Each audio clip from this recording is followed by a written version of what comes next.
Okay, we are chapter 30, verse 17 of the book of Exodus. Okay. Hashem spoke to Moses, saying, "You shall make a copper kior and its pedestal of copper for washing.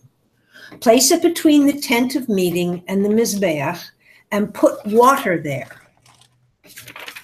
More? No, hold on one second. I just want to look something up. I'm in a chavruta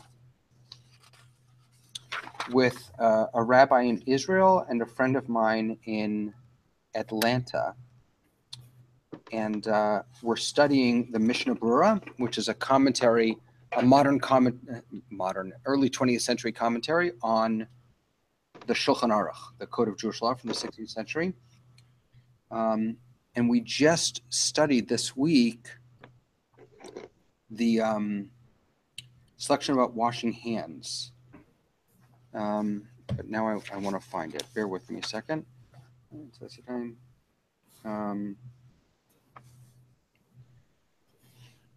Oh, yeah.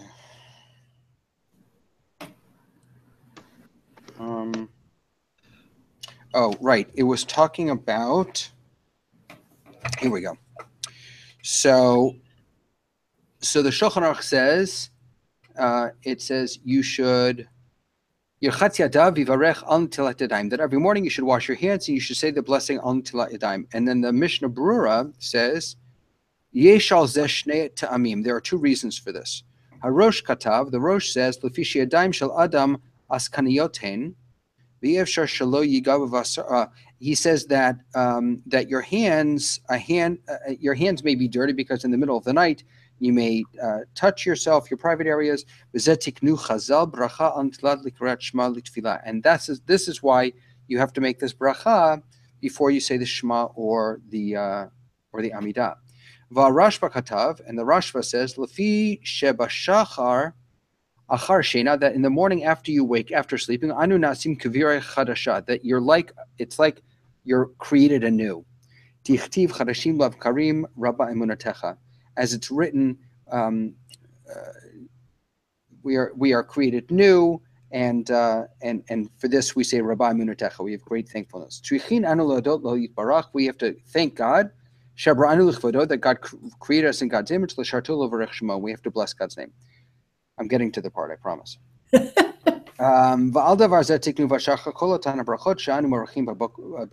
This is why we have all these brachot that we say in the morning.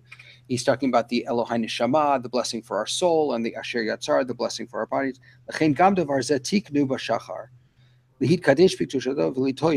we should sanctify God and God's holiness, and we should wash our hands.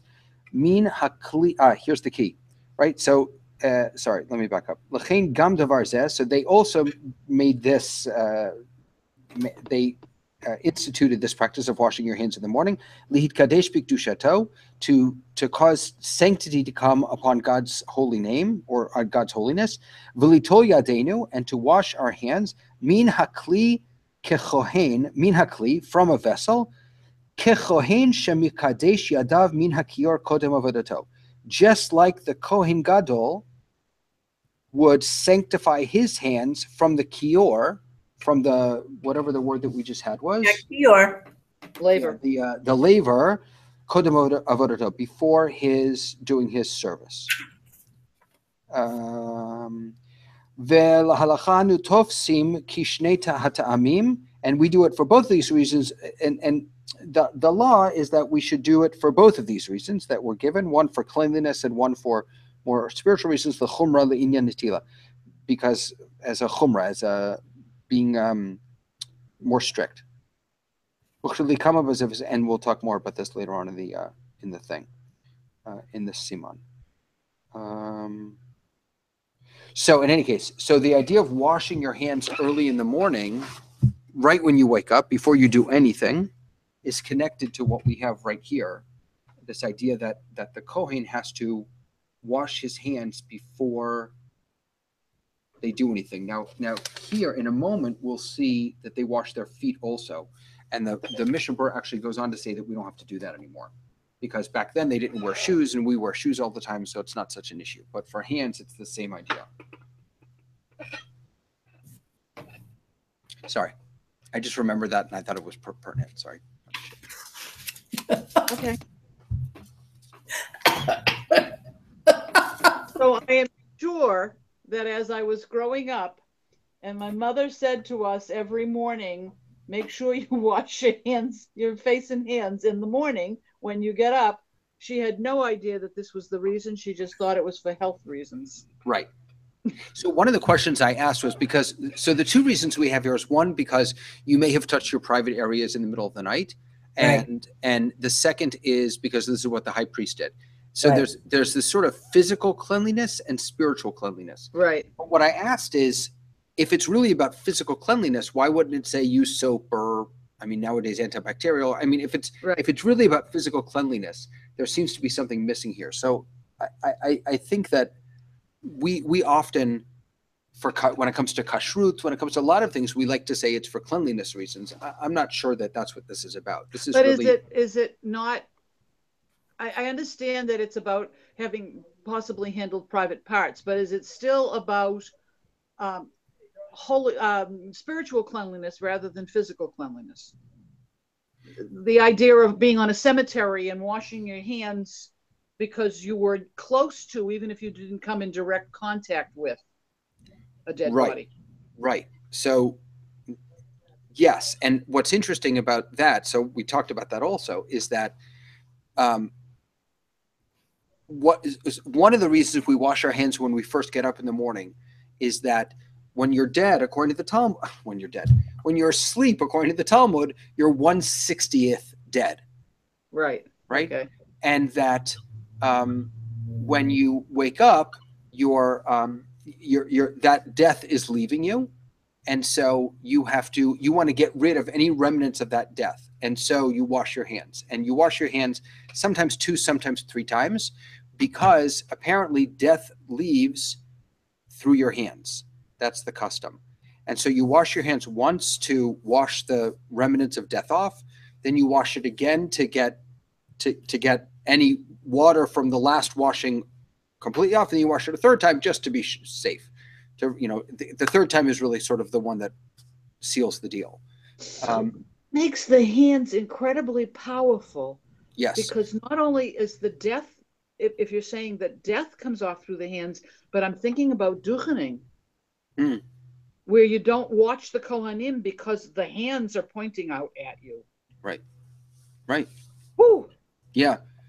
And when it comes to the hand, I don't know where this comes from, but this idea that death leaves through the fingertips or through the hands, that's also why when you leave a cemetery, as you just said, Dina, why you wash your hands when you leave the cemetery. But there's a difference between washing your hands in the morning and when you leave a cemetery. When you wash your hands in the morning, you say Al Natilat Yadayim and you dry them. All right. And the bracha, the blessing is actually over drying them. Right. And so that drying is really what kind of gets the death out after all that water. But when you leave a cemetery, you usually don't dry. There's a custom that you don't dry your hands. Right. And the reason is because you want to leave the water on to remind yourself of the person who is deceased, who just passed. It's a sort of a way, you don't want to wipe away their memory, as it were. Okay. So.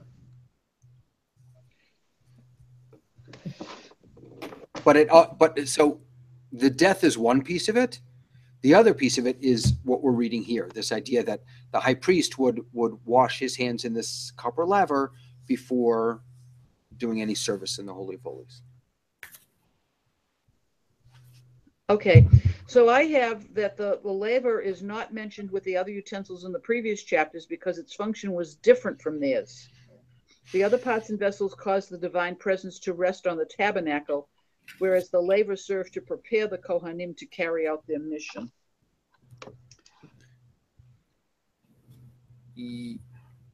Yeah. The laver wasn't really part of the avoda, the work. It was the preparation for the avoda. Right, and it wasn't necessary for the installation ceremony because that required immersion of the entire body. Oh, that makes sense. Oh, wait a minute. And it wasn't fashioned with materials provided by public donations, but from the bronze mirrors of the women. Yeah, well, so that's right. And that's a very famous teaching. The idea that why that the mirrors. So why the mirrors of the women? Because those were the same mirrors that the women used in Egypt to beautify themselves, to entice the men to want to continue to have children. Right. I love that it was made out of mirrors, because what that means is that when you washed your hands, you had to look at yourself, right? There was a moment of self-reflection before you went into it wasn't just about cleaning your hands. It was about really deeply looking at yourself. Yeah. And having a real sense of who was about to enter and do this work. This is just a side question, but don't the Muslims also, before they walk into the mosque to do prayers or whatever, don't they also wash their feet and their hands? Uh-huh. Yeah, there's a big washing area outside the mosque in Jerusalem, the big, on the mount. So yeah, there are washing stations outside the Kotel also. In the mosques that I've been in down here, I haven't seen that. They take their shoes off, but I haven't seen washing of hands and feet. Yeah, but when I was up, back in the 80s, when I was up on the mount, yeah, there's a big round thing with lots of room with faucets and stuff for people to wash their hands and their feet. But the mosque is, but the Dome of the Rock isn't a mosque. So I wonder if that was because of the holiness of that place. Because of the holiness of that place. Yeah, that's true. There's a mosque up there, the Al-Aqsa Mosque, but it's next door. It's not the dome itself. So I'm not sure, but I haven't seen that down here, but it's possible. I've seen it on, I guess, television, on programs, ordinary mosques, like in India or wherever, where people are going into prayer. Look, I think it's entirely possible that there are different Muslim traditions, and some do and some don't. No, but I'm looking here at the similarity, the idea of washing before prayers. Yes, right. Like, I'm not asking, who came first, the chicken or the egg. I'm just noting the similarity. Yeah. There. Barbanel has a really interesting question. It's not so much a question, but it's a rhetorical question. He says he's commenting on the words "for washing," and he's essentially asking, why do they need to wash their hands? And he says, for how could a priest who had been offering sacrifice enter the tabernacle with his hands full of fat and blood? Right. So that's a physical, he was covered in blood. Yeah, a body thing. Yeah. I don't know that you really, this is just a thought. I mean, I don't know really what I'm talking about, but I hear a lot of separation between body and spirit, and I'm one thing. I don't know how to say it. There are not even words, Sometimes you get into something where you just don't even have the words. But for instance, when I look up in the sky and I'm just, the glory of the fact that I'm alive and the beautiful sky and all this, and I say Baruch Hashem, just for that second, that glorious second. But the whole body changes too. The whole body is full of goosebumps and you feel like a tingle all over and stuff. So I wonder at why there is this distinction so often between body and spirit. I'm not sure that the point is that there's a distinction. I think the point is that you are not just a body. That when we wake up every morning, we say those two blessings that I mentioned from the Mishnah, or the Eloheinu Shama, thank you God for giving me my soul, and Asher Yatzar, thank you God for giving me my body. And the point is that the two are they're not the same. They're connected and they impact one another, but they're not the same. I would say one other thing, and that is that I'm going to sort of contradict myself. So yes, they are connected and interdependent, but they are also separate. If you look at the ultra orthodox, when they daven, they wear a gartel. They wear usually it's a black rope or a black belt around their waist, and they only wear it when they daven, really. And they do that because they are making a separation between their lower body and their upper body, their genitalia and their heart, as it were, or their soul, if they imagine up here. So, creating separations between a body which can be easily profaned and a soul which cannot is sometimes very important. It's important to recognize the interconnectedness, but it's also, I think, important to be able to separate. For example, the body is not immortal; the soul is. Yeah, I mean, I do understand reasons for separation. Like, it's why you dissect a cadaver to learn how things all work together, is to look at the details. But I don't know. I'm sorry that I can't think of the right language, to express it. Well, it seems like it comes from very long ago. It seems like it's a more primitive way of looking at. It's more the awareness, I think. Yeah. Being aware of the spiritual and being aware of the physical. And so we have these reasons for both, perhaps to make us become more aware of both parts, because they don't always mesh and meld the way we would like them to. And speaking for me, I can't speak for other people, but speaking for me, very often when I'm involved in the ritual stuff, the spiritual side is not always there 100%, because the action takes precedent and the spiritual is not always there. And I've had this discussion with Rabbi David often. No, I understand that. I do understand. So, so I think making yourself aware of it is important. What's interesting is that for me, Dina, that's absolutely true for me sometimes also. I would say the opposite is also true, is that it's almost impossible for me to connect to the spiritual without the ritual. If you just say to me, and my mother knows this, if you just said to me, okay, let's go meditate, I wouldn't know what the hell to do with myself, but give me a prayer book, I'm good to go. Will I always connect with a prayer book? No. But will I ever connect without it? No. Okay. Well, that's because, just let me say something about that, about meditation. They call it practicing meditation. They never say completing meditation. It's always practicing your whole life long. It's my own fault.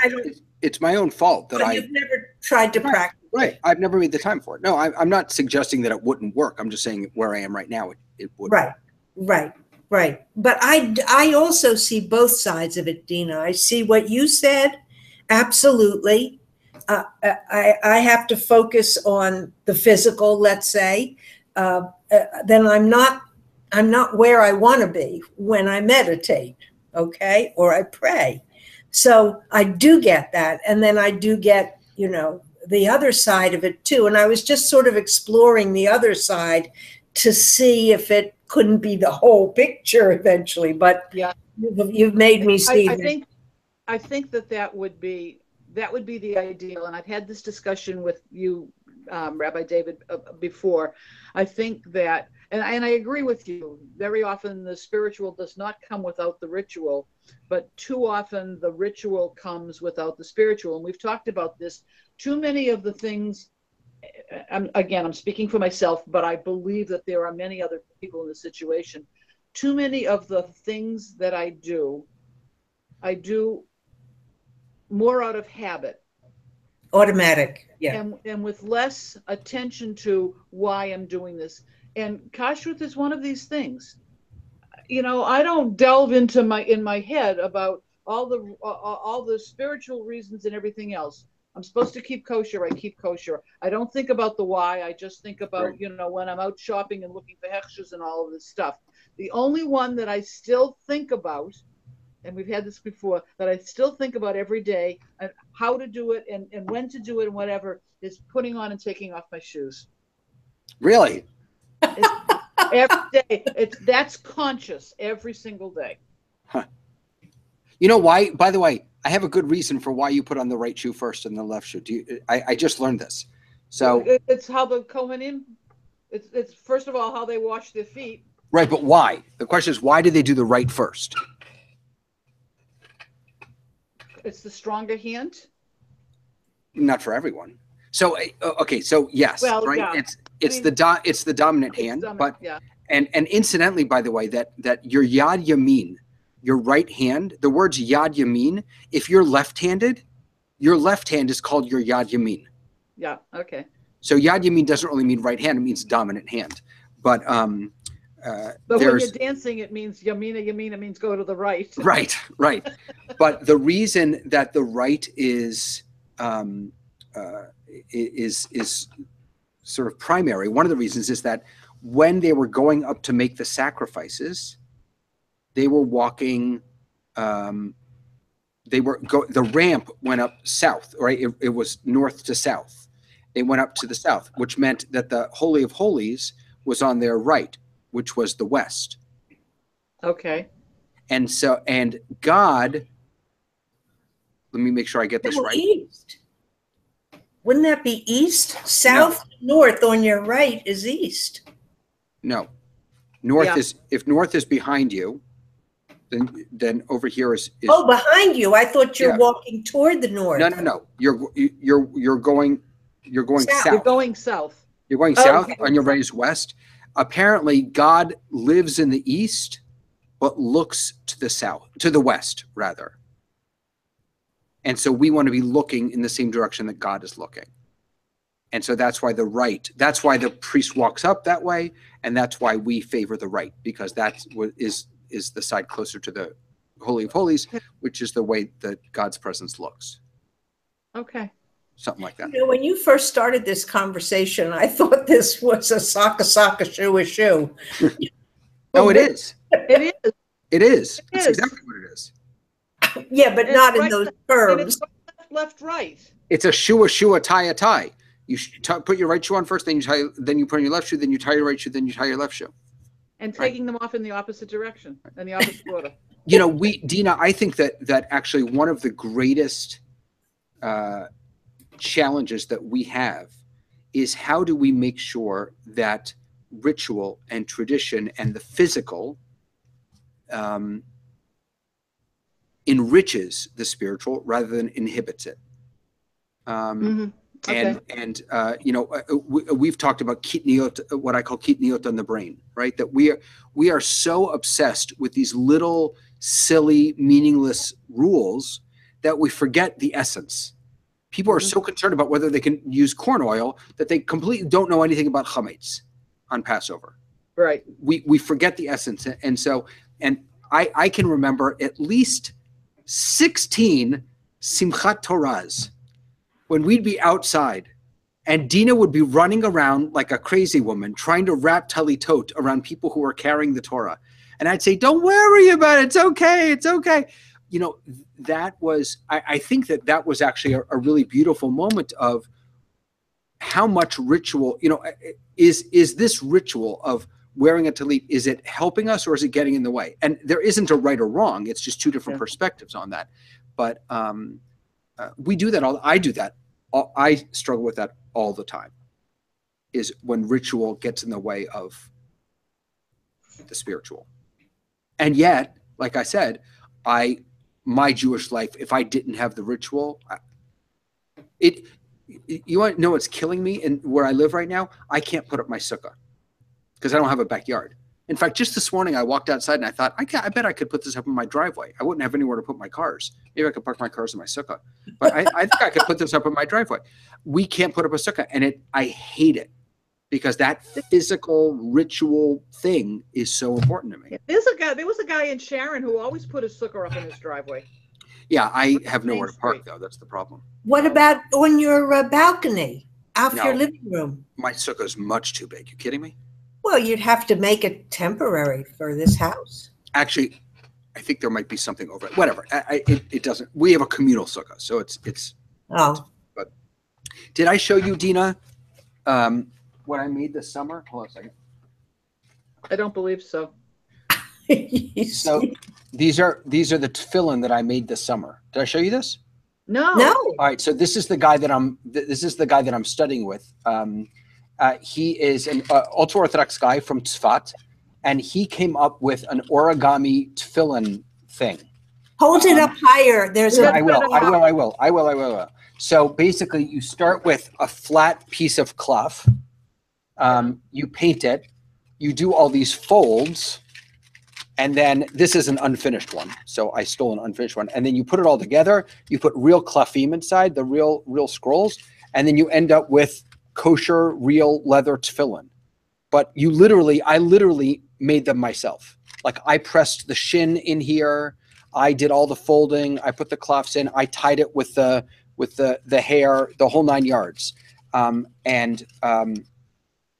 This is an example of how rituals and stuff and things are so important to me. This is when the storm was coming, honest to God, the first thing that I did was I took my new tefillin, I put them in plastic bags, and I put them up. I wanted to protect these so much because these ritual items that I created with my own hands were so important to me. Huh. Just one of the coolest things I've ever done in my entire life was Wow. making these tefillin. Literally it was unbelievable. Here I can, I should have sent you to summer camp for more crafts, shouldn't I?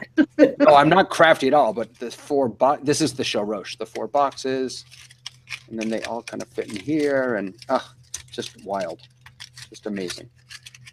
And he came up with this whole system. It's literally origami. It's crazy how he did this. Where do you get the piece parts to fold? Does he have them pre-cut? Yes, he brings them not pre-cut. Well, they're pre-cut into the origami thing. He brings them. You do all the folds, then you fold it up like this, and you roll it, and you put it in here, and and then you have your tefillin. Wow. That's lovely. Very cool. Love those tefillin. In any case. And I learned how to tie the knots on the straps and everything. So now I can, actually, I've probably forgotten at this point, but I could. Well, those knots are what the Girl Scouts used to call them friendship knots. They where?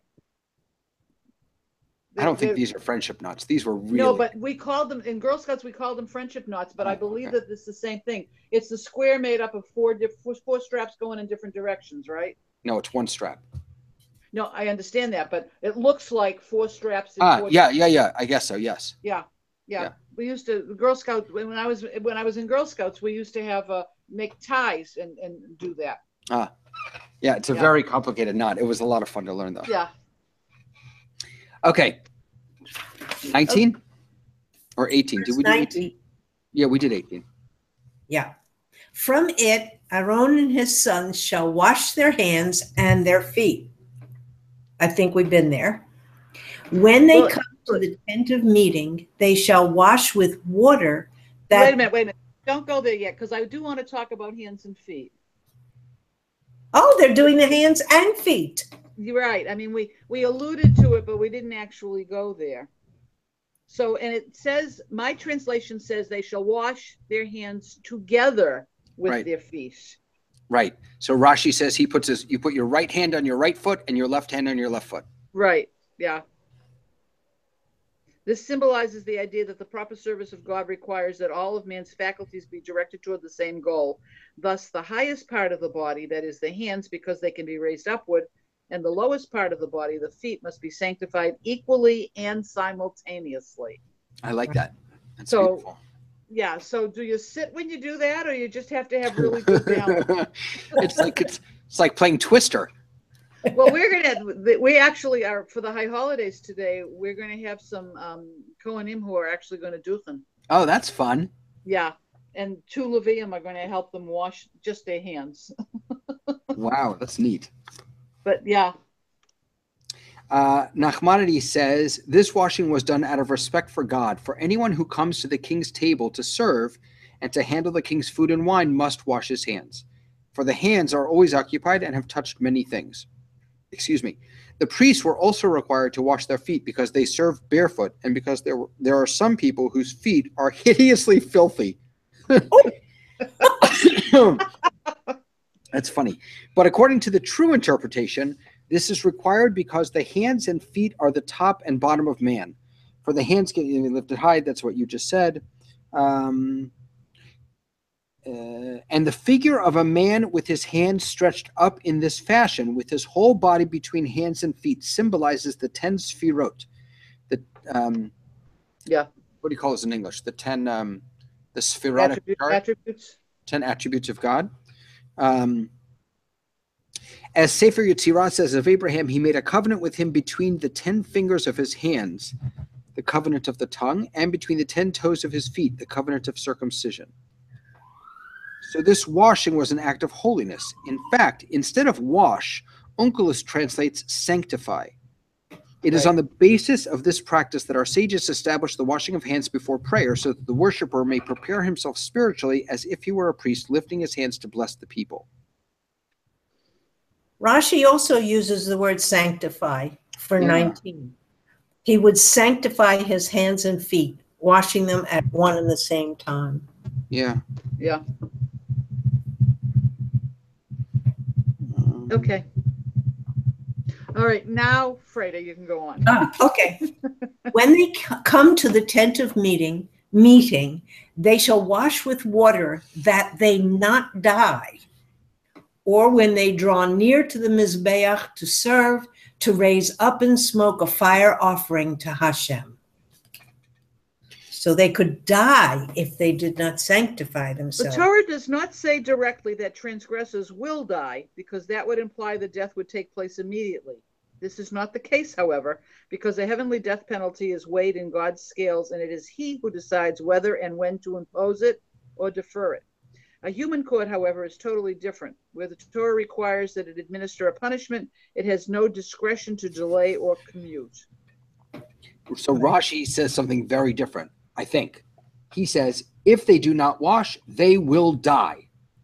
For the Torah is sometimes written in implications, and from the statement that if they wash, they will not die, as it literally says, what? Right. If they wash, they will not die, right? One can infer that if they do not wash, they will die.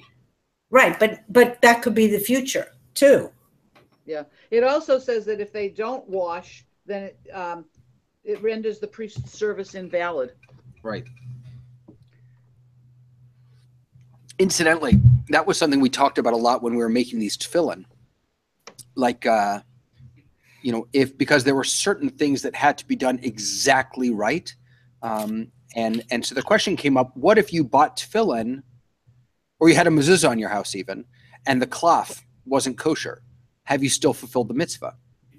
You have these tefillin, you think they're kosher, you put them on every day, and then you find out that they didn't have a kosher cloth. And the answer is you get an A for effort, but no, you did not fulfill the mitzvah, period.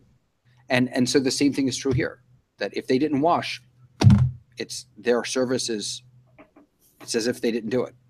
Wow. Yeah. Which seemed this summer really harsh to me. If I'm making an effort, but then again, I mean, that's my modern sensibilities. If I'm really making the effort, if I think it's kosher, if I don't get any credit. Yeah, but for the high priests, it's different, because they weren't doing it for themselves. They were doing it for the whole community. That's a good point. Yeah. Right.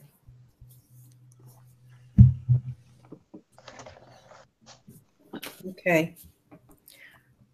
You ready to move on? Well, the last line, I think, is just a repeat, but go ahead. Well, this is a continuation of the sentence. So let me see. Oh my gosh. Yeah. So they shall wash their hands and feet, and they shall not die. All right. verse 21 begins in the middle of a sentence. So let me see where it goes. Oh, or when they draw near to the Mizbeach to serve, to raise up in smoke a fire offering to Hashem, they shall wash their hands and feet, and they shall not die. Really? That's your It shall be translation? for them an eternal decree for him and his offspring for their generations. Oh, you're right. Wow. Because my translation makes 21 a whole new sentence. Really? Yeah. Oh my gosh. So it makes it sound like in 21, if they don't wash with water, then whenever they come to the tent of meeting, they should wash with water and not die. Or when they approach the altar to serve, they would not raise up in a smoke. They would not raise up in smoke.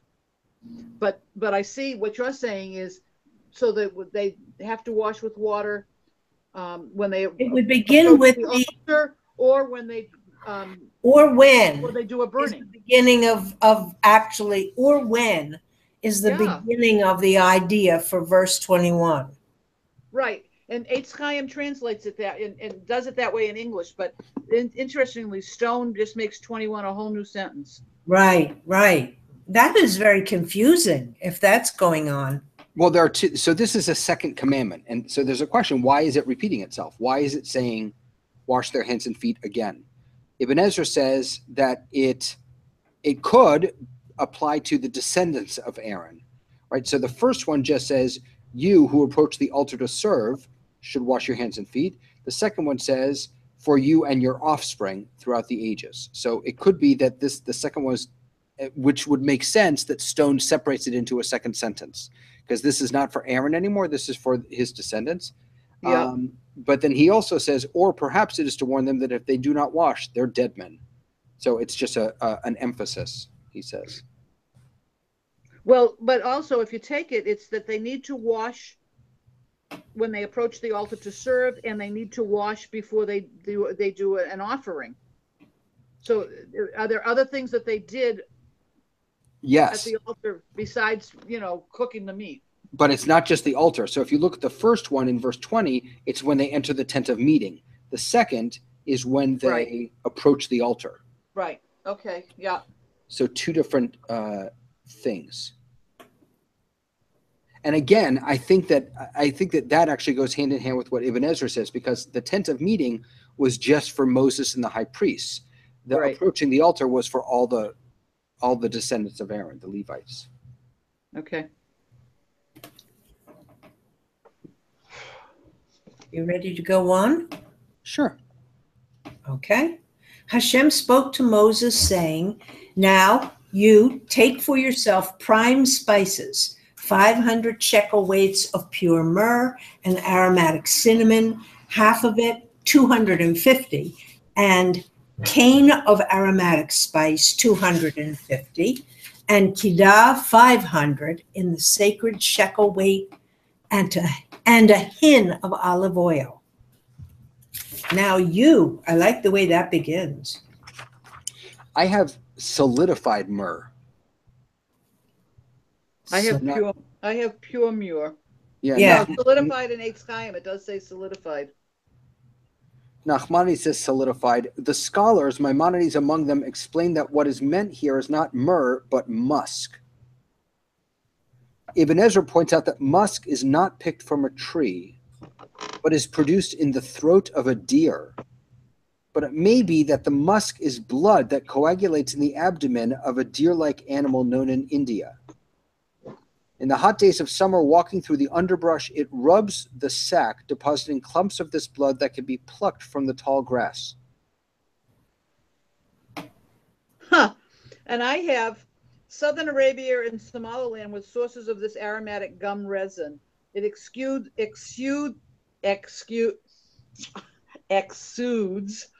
as globules from the ducts of the trunk and branches of the trees and flows freely if one makes a cut in the bark. It hardens slowly when exposed to air. So it's that's sort of the description I'm showing from Rashi about aromatic cinnamon. See, I've got cinnamon. The tree is indigenous to Sri Lanka, but was also cultivated elsewhere in Asia. But it's interesting that so this solidified myrrh is a plant and yours is actually almost an animal byproduct. Ibn Ezra says that solidified, the translation solidified, this is exactly the opposite of what the word really means, which is much better expressed as flowing. Literally, the word means free, My goodness. not worked into a solid form. Wow. Huh. Since it's excuse me, the manufacture of the anointment oil, is this the anointment oil? Yeah. Excuse me. The manufacture of the anointment oil was unique among the needs of the tabernacle in that it had to be made by Moses himself. That's that now you.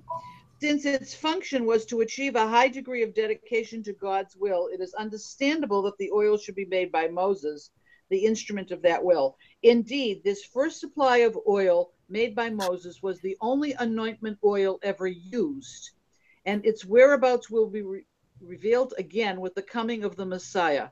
It is forbidden to manufacture an exact duplicate of this oil or to use either the original or a copy for one's own purposes, for it would be a desecration of God's will, as if this formulation could be used with impunity by anyone at will. So that's interesting because, I'm sorry, go ahead. And then the last one says, it should be noted that the exact translation of all the spices in this and the next passages is not definitely known. Oh, no. Okay. Yeah, so Ibn Ezra makes a comment here, which kind of directly contradicts what you just read. Some say, on the basis of this verse, that it was Moses who furnished the spices and herbs. But in 35:28, that we'll read next year, it says that we're lucky. It says that it was the chieftains who provided them. The point of telling Moses himself to take them was to prevent him from entrusting them to someone else, or to say that he might requisition them from anyone who had them. So Ibn Ezra says it wasn't actually Moses who literally took them.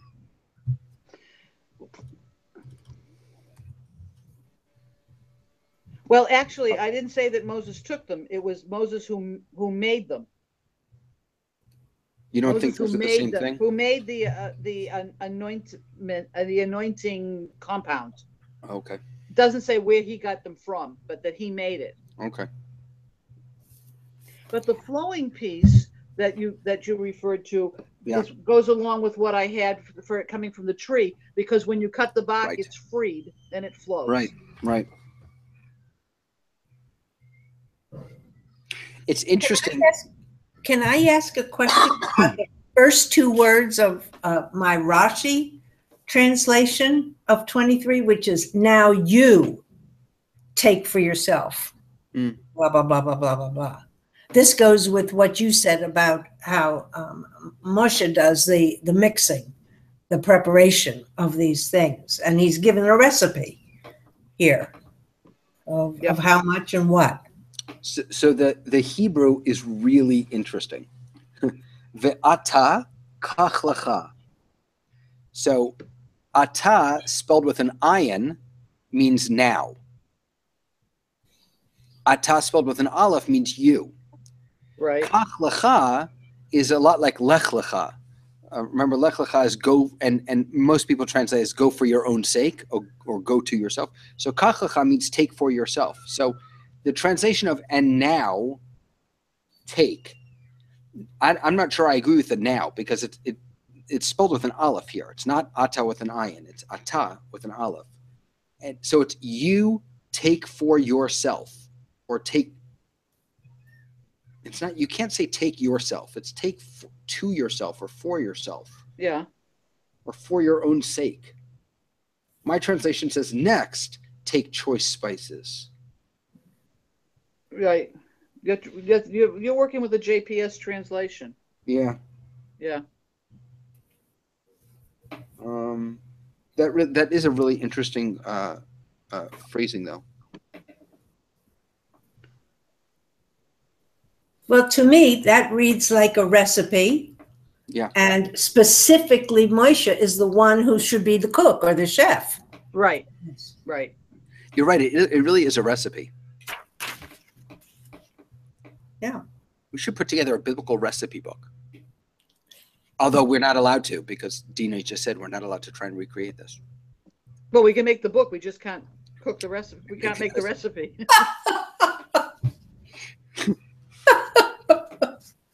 Oh, my. Okay, am I to continue with 25? It's actually a very unclear recipe because the numbers don't add up. So What do you mean?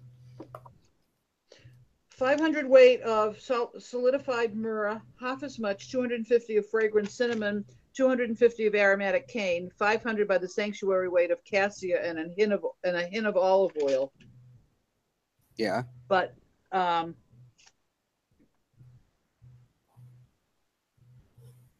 it doesn't have to add up to anything. No, it's that's just a recipe. All right. A hin is 12 logs. Oh, we did this once. Didn't we do this once? Or maybe it was in a different class. No, I have a hin is at a minimum just under a gallon. According to some opinions, it's almost 2 gallons. Wait. I found once a hin conversion chart. Okay, here we go. Wait a second. Biblical weights and measures. Ancient Roman, biblical. Okay. Wait, where's hin?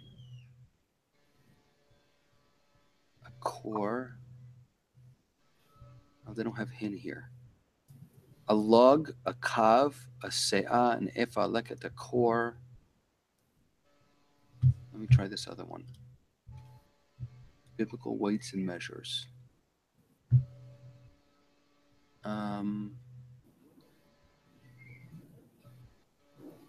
A hin, here we go. Okay. A log is 1/3 liter. A cob is 4 logs. A hin is 12 logs. So a hin is 3.7 liters. Okay, which is 0.7 liters.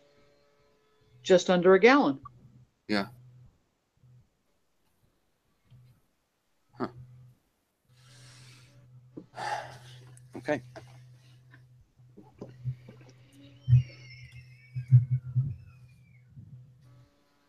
Okay. Want me to read? I don't know. Wait a second. Is this a good place to stop, or should we? No, let's do 25. Of it you shall make, excuse me, of it you shall make oil of sacred anointment, a blend of mixture, the work of spice blender. It shall be oil of sacred anointment. A spice blender. Yeah. I have a perfumer. Expertly blended. They are simmered in water until only the oil is left.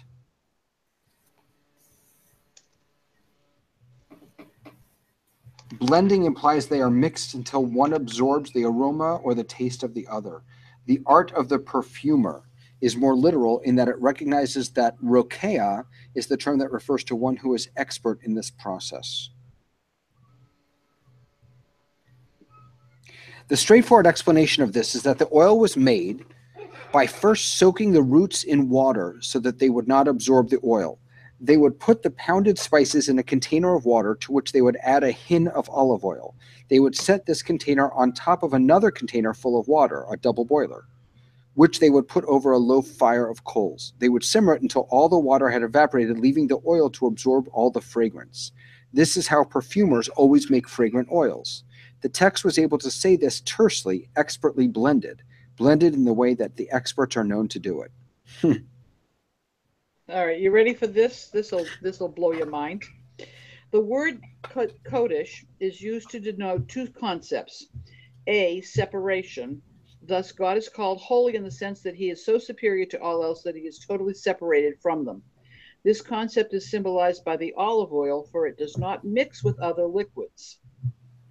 At the other end of the spectrum, a prostitute is called the Kadesha. Wait. I'm sorry. Hold on. No. I know where this is going, but can you just back up and can you just read it one more time? I'm sorry. God is called holy in the sense that he is so superior to all else that he is totally separated from them. Right. This concept is symbolized by the olive oil, for it does not mix with other liquids. Right. At the other end of the spectrum, a prostitute is called a Kadesha because she is removed from the concept of human decency. And then B, the second concept, the term Kodesh also implies the positive idea of total devotion to a higher purpose. The anointment process combined both of these ideas. The Kohanim in the tabernacle were withdrawn from mundane existence and dedicated to the service of God. I don't understand why they stuck in the piece about Kadesha. Well, so no, I understand. Other than it still uses the same root of separateness.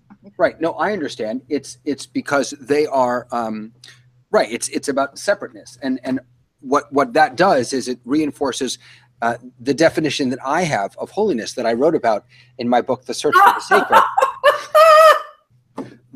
That holiness is best defined as separation for the sake of connection. That this whole ritual of the oil and separating the oil from the water, and a Kadesha as being separated from common decency. The only reason any of these matter is because they all lead us to find ways to connect with the divine. We don't make this oil for its own sake. We separate for the sake of anointing ourselves so that we can come close to God. Right. All right, 26. So let's look at the calendar because next week we're in Rosh Hashanah, right? Right. Oops, hold on a second. All right, so next Thursday we can't meet, but the Thursday after we can, yes? Erev Yom Kippur, is that okay? Yes. Yeah. Dina, if you're still breathing at that point. Yes. Fantastic. I've got it on the calendar, so hopefully it'll work. Wonderful. All right, Shana Tova Matuka. Have a sweet and happy New Year. Thank you. Hey, Shana Tova. Enjoy.